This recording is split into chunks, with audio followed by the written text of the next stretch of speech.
Hey guys, welcome back to my channel and thank you so much for watching. In today's video, I'm going to be showing you how I made this Jurassic World themed cake, so let's get right into it.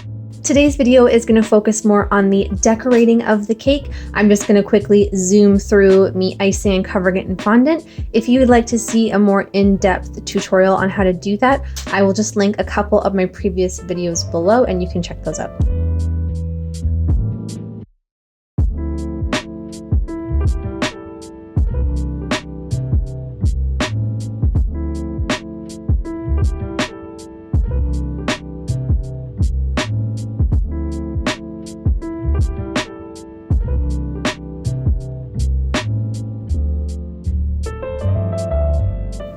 To start out, I'm going to make my T-Rex head. I have the template that I made for myself. I will link the image below as well as everything else I've used in the video if you're interested in that info.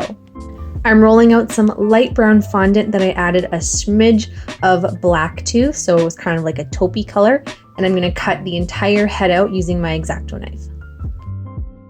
I've cut away the neck part of my template, and I'm going to place that back down on my fondant, and with my fondant tool I'm going to mark where that line is, and then using my finger I really want to work to blend that down.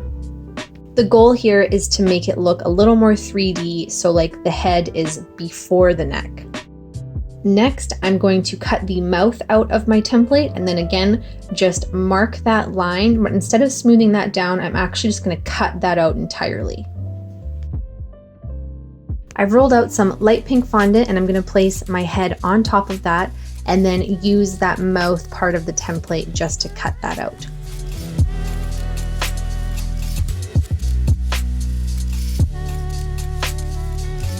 With my X-Acto knife, I'm going over most of the lines on my mouth, not really paying attention to the teeth because I'm going to add those in after, so I just want to make sure I get the gum line in there. So it's not super important to go around every single tooth because that would take forever. Once I was done marking the lines out, I just went over them again with my fondant tool just to deepen them. The mouth was a little bit tricky. I did use another picture of a T-Rex head, and again, I will link that below.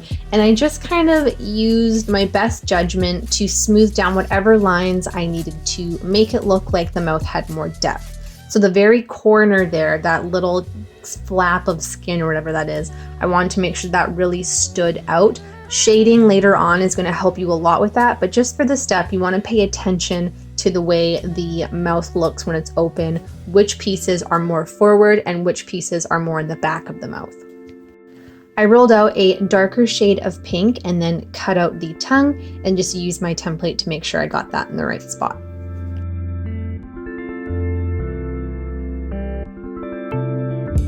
Next, I'm going to use my template to mark out some of the details on the head, specifically where like the top of the head is separated from the snout, so just that main line, and then smoothing it down so where the top of his head is going to look like it's set back a bit. The only other details I'm really going to try and define are where his eye is going to go, as well as his two nostrils. At this point, I want to add some texture. I don't really have any texture mats that would be small enough for this, so I'm going to use some piping tips. And all I'm doing really are creating a bunch of circles, larger ones for the neck portion and then smaller ones for the majority of his head. They kind of overlap a bit. If you just do a bunch of circles that are basically side by side, it looks a little bit odd, but you can kind of create a scaly effect this way. Once I was done with the texture, I added a white ball of fondant for his eye, and then with a little snaky of that brown fondant, I just went around each nostril.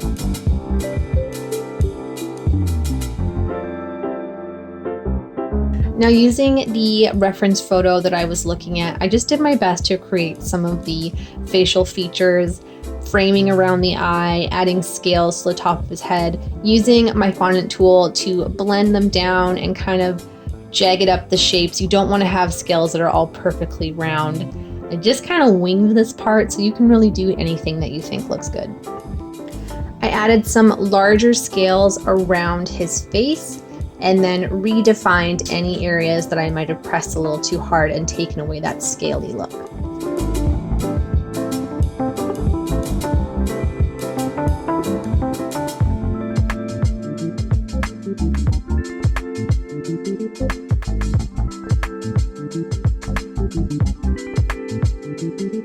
Now it was time for shading. I have some brown, black, and red color dust, and using a couple different fluffy brushes, I'm just gonna start with some brown, basically a light dusting of this all over the face. If you get some in the mouth, no big deal.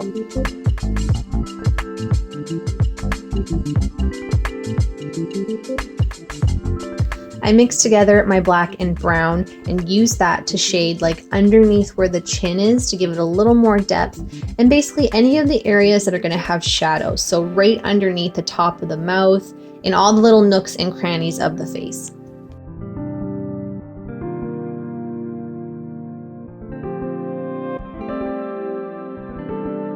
For the mouth, I mixed together red, brown, and a little bit of black.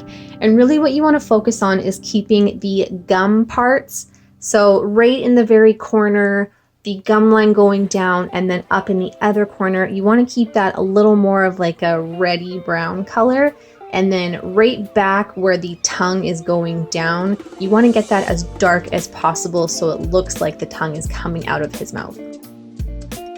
You can see I was packing on the black color dust, trying to get the back of the mouth as dark as possible so it looks dusty, but eventually, after I had packed on a couple of layers, I got it as dark as I wanted it to be. I went dark around the tongue as well, and then I used some rose color dust from Rolcom just to highlight the gums and the center of the tongue, just to make them look a little more poppy. I darkened around the eye and then added a little black ball for the pupil, and with more of that brown fondant, I just framed the eye and then used my fondant tool to blend it down a bit. For his teeth, I used my template to mark in where everything was going to lay down. I just used a little bit of water to attach everything on this face, but if you wanted, you could use a little bit of shortening or some edible glue. I rolled out a bunch of these little teardrop shapes and then generally used larger ones for the top of the mouth. So this is what he looked like with all of his teeth, and then I placed him on the top tier with a little bit of shortening. To make the front gate, I used a little template I made for myself in this rectangle shape, and I cut that out using my X-Acto knife and then scored in a bunch of lines going all the way across. They weren't even on either side, but that was totally fine because it's going to be covered. I rolled out more brown fondant and then just lightly pressed in with my wood grain embosser. Not too deep, I just want like the suggestion of wood grain. I cut out some strips of that and then set those aside to firm up a little bit. I rolled out some gray fondant to create the concrete pillars that are on either side of the door. I used my template as a guide to get the right size, and I just completely eyeballed this based off of a photo I was looking at. There's 3 pillars for each side, and they all slope down like in an A line. I just cut one and then used that one as a reference to get the exact same size for the other side. It's a little bit hard to explain, but hopefully watching me, you'll get it.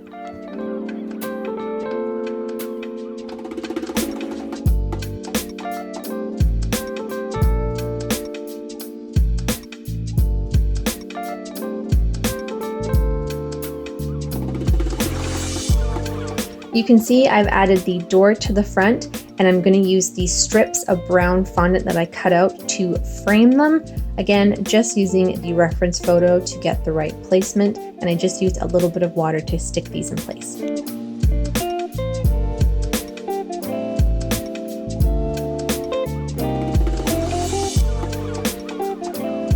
I added the tallest pillars to either side while they still had a little movability, and then layered the other ones on top. Hopefully this gives you a better visual of the pieces that I cut out. Again, I just completely eyeballed them, trying to get that like gradient of largest to smallest.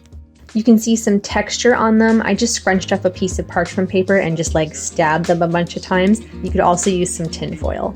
Once I had all 3 pieces down, I used some darker gray fondant to cut out the little squares that are going to be the holders for the torches. With more of my black color dust and a fluffy brush, I'm going to shade over the lighter gray parts, just deepening where the lines of each one of them meet. You can see I've got some darker blotches on there, and I just blended those out really well because I didn't want it to be too dark.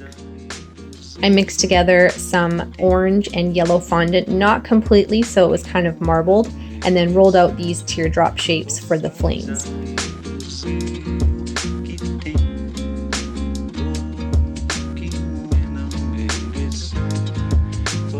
I decided I liked the look better of the middle of the door being separated a bit, so I just used my knife to kind of jimmy those apart and then added more black color dust into the center of that. To make the logo for the gate, I used my door template and then cut that down using this cup as a guide and left that little piece at the bottom just to add more stability. I cut that out of gray. I used 2 actually, just in case I goofed up for the first one.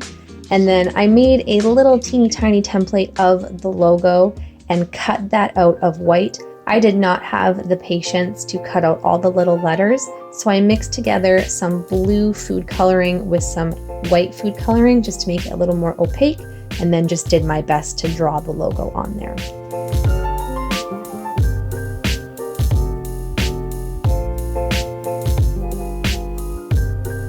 I let that sit for a few minutes to firm up and then added it to the front just right above my door, and I used some shortening to hold that in place.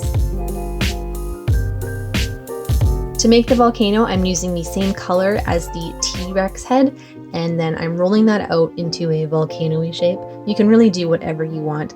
I'm using my balling tool to create an opening in the top, and then with my fondant tool, I'm marking in texture all up the sides and pulling some pieces down so it's not perfectly circular on the bottom.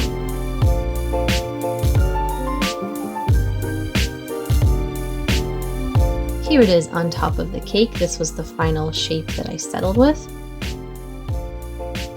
To paint my volcano, I mixed together some black, a little teeny tiny bit of yellow, and some white food coloring to create gray, and then I brushed that all over the whole thing.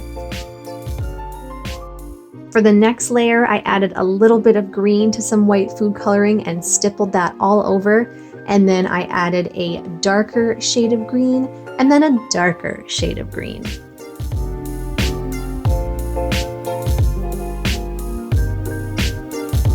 I made ganache to make the lava coming out of my volcano. I'm going to leave the recipe that I use below, and I colored each one using the food gels that I have shown here. I want them to be more on the thicker side, so I didn't add quite as much cream as the recipe calls for. I just eyeballed this. I started by spooning the red ganache in first. I just filled up the middle and then gently guided the drips. And I added some orange on top of that, and then with a skewer, I just marbled that together.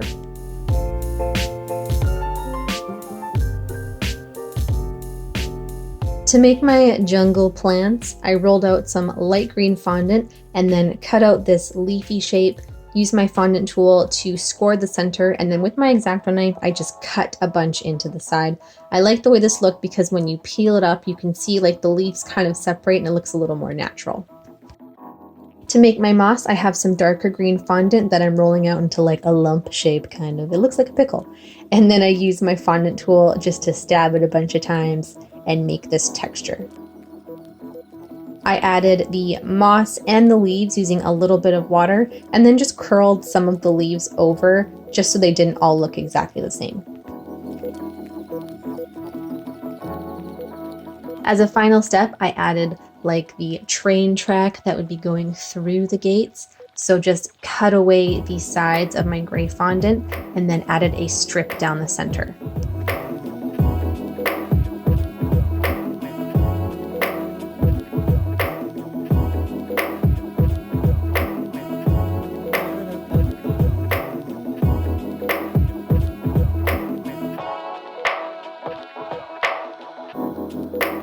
And this was a final result, guys. I hope you enjoyed this cake. I will admit that I am a bigger fan of like the classic Jurassic Park movies, but I do love Chris Pratt, so I will see the new one. Thank you so much for watching, and I will see you in the next one.